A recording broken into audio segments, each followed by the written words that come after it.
So one of the common complaints I've been getting recently is patients or clients trying to do shoulder exercises or an overhead press, and that's triggering their headache. So here's kind of a plan or way you can approach it to see what you can do without triggering a headache so you can progress that and start getting into the exercises you want.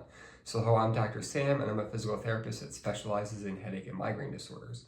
So what we're trying to do here is desensitize the muscles of the upper neck and shoulders to not trigger a headache while doing upper head lifts. And this is important for day-to-day life, like carrying the laundry or reaching up into a cabinet or into the pantry, and not those repetitive motions not causing you to get a headache or strain your neck.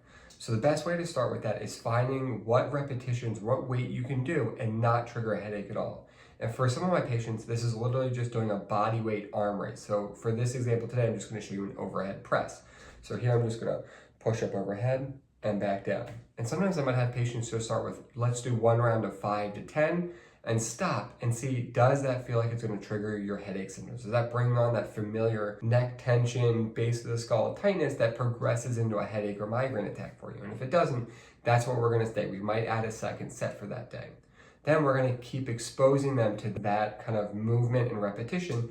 Keep doing that every day, 10 times up overhead. And as they get several days into that, it's not triggering any headaches, we're gonna start adding weight. So we might start with a 1 or 2 pound dumbbell or a bottle of water, something that adds resistance, and then start doing 1 set, and then 2 sets, and then 3 sets, and then increase weight again.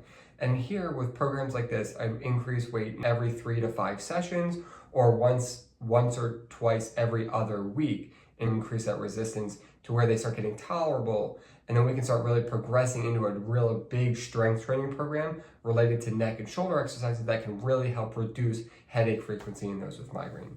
So again, this is just about scaling movements and making them pain-free. So that might start with not doing any resistance, getting used to doing the motion, then adding resistance, adding more repetitions, adding more sets, and adding it more frequently, and then diversifying the exercises as you desensitize those muscles to being a trigger for you and your headache disorder.